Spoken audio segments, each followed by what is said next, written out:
ये कहानी एक छोटे से गांव के एक छोटे से घर की है, जहां एक लड़का राहुल अपनी बहन सोनल और दादी के साथ रहता था।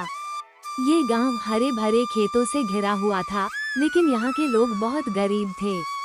राहुल का सपना था कि वो एक दिन बड़ा आदमी बनेगा और अपने परिवार को गरीबी से बाहर निकालेगा।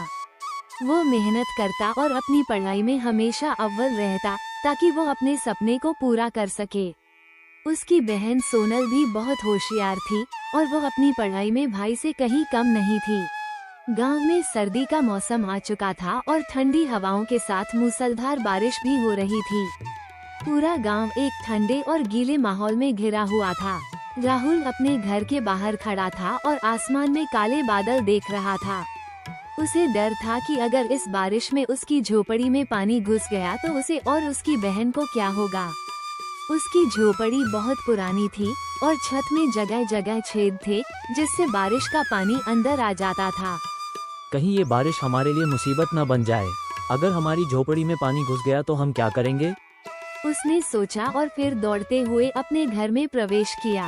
उसकी बहन सोनल उसे देखती हुई बोली, भैया, तुम क्या कर रहे हो? बाहर इतनी ठंड है, जल्दी अंदर आ जाओ। सोनल, बाहर मूसलाधार बारिश हो रही है और मेरी चिंता है कि हमारी झोपड़ी में पानी न घुस जाए। तो क्या होगा भैया? दादी ने कहा था न कि सब ठीक हो जाएगा। हम सब एक साथ मिलकर किसी भी मुश्किल का सामना कर सकते हैं। राहुल ने अपनी बहन की बातों को सुना और उसे दिलासा देते हुए घर के अंदर आ गया। दादी रसोई में काम कर रही थी और राहुल ने जाकर उन्हें बताया कि बारिश बहुत तेज हो रही है। दादी ने मुस्कुराकर कहा, बिल्कुल बेटा, इस मौसम में हमें धैर्य रखना चाहिए। ये बारिश और ठंड केवल एक चुनौती है और हमें इसका सामना करना है। याद रखो, किसी भी मुश्किल में अपने साहस को खोना नहीं चाहिए।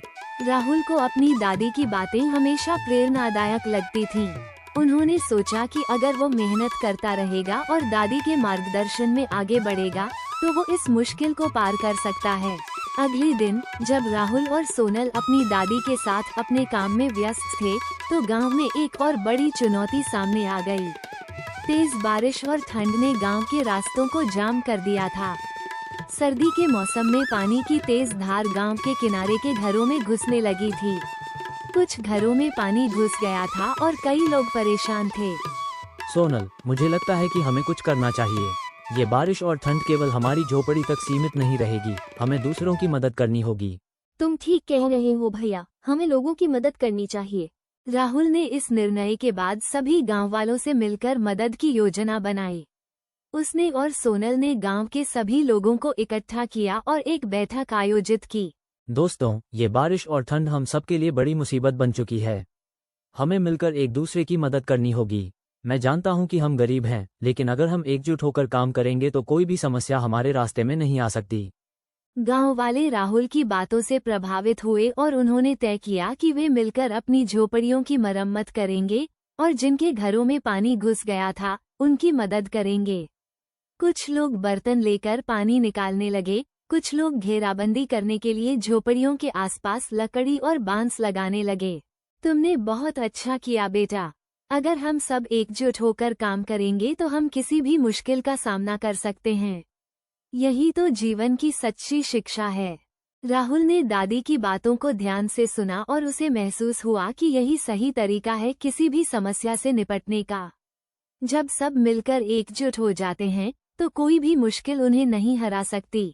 कुछ दिनों बाद जब मौसम थोड़ा सामान्य हुआ तो गांव में एक व्यक्ति आए। उनका नाम था प्रोफेसर शर्मा और वे एक बड़े कॉलेज में शिक्षक थे। वे गांव में एक योजना लेकर आए थे जिसमें बच्चों को शिक्षा देने का प्रस्ताव था। उन्होंने राहुल से मुलाकात की और उसे बताया कि उनके कॉलेज में एक परीक्षा होने वाली है जिसमें गांव के बच्चों को छात्रवृत्ति दी जाएगी। राहुल, तुम्हारे गांव में बहुत मेहनती और होशियार बच्चे हैं। मैं चाहता हूं कि तुम इस परीक्षा में भाग लो और अगर तुम अच्छा करते हो तो तुम्हें छात्रवृत्ति मिलेगी। राहुल को ये सुनकर बहुत खुशी हुई, लेकिन वो थोड़ी घबराया भी था। वो जानता था कि यह एक बड़ा मौका है, लेकिन उसे डर था कि क्या वो इस परीक्षा में अच्छा कर पाएगा। प्रोफेसर जी, मैं बहुत मेहनत करूंगा, लेकिन मुझे लगता है कि यह मेरे लिए एक बड़ी चुनौती है। राहुल, याद रखना, असली सफलता मेहनत से आती है। अगर तुम अपनी पूरी कोशिश करोगे तो तुम जरूर सफल होगे। प्रोफेसर शर्मा की बातों ने राहुल के मन को शांत किया और उसने सोचा कि अगर वह मेहनत करेगा तो वह जरूर इस परीक्षा में अच्छा कर पाएगा। राहुल ने अब पूरी निष्ठा से अपनी पढ़ाई पर ध्यान केंद्रित किया। सर्दी और बारिश की तेज हवाओं के बावजूद वो रोज स्कूल जाने और पढ़ाई करने में जुटा रहा। उसकी दादी ने हमेशा उसे प्रेरित किया कि कठिनाइयां ही असली परीक्षा होती हैं और उन्हें पार करना ही असली सफलता है। राहुल की मेहनत और संघर्ष को देखकर सोनल भी प्रेरित हुई। उसने भी अपनी पढ़ाई पर ध्यान केंद्रित किया और अपने भाई की तरह उसे कठिनाइयों का सामना करने का हौसला मिला। भैया, आप हमेशा मुझे प्रेरित करते हो। मैं भी अब मेहनत करूंगी और अपनी पढ़ाई में अच्छे अंक लाऊंगी। तुम भी जरूर सफल होगी सोनल। मेहनत कभी बेकार नहीं जाती। कुछ महीनों बाद राहुल ने परीक्षा दी और परिणाम आया। राहुल ने न केवल परीक्षा में अच्छा किया बल्कि उसे छात्रवृत्ति भी मिली। ये राहुल और उसके परिवार के लिए एक बड़ी उपलब्धि थी और इसके साथ ही राहुल का सपना सच हुआ कि वो अपनी मेहनत से अपने परिवार और गांव का नाम रोशन करेगा। दादी, मुझे छात्रवृत्ति मिल गई। मैंने ये साबित कर दिया कि अगर हम मेहनत और ईमानदारी से काम करते हैं तो हम किसी भी मुश्किल को पार कर सकते हैं। मैं जानती थी बेटा, तुमने सही रास्ता चुना था।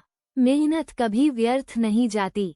राहुल की सफलता ने न केवल उसे ही बल्कि उसके पूरे गांव को प्रेरित किया।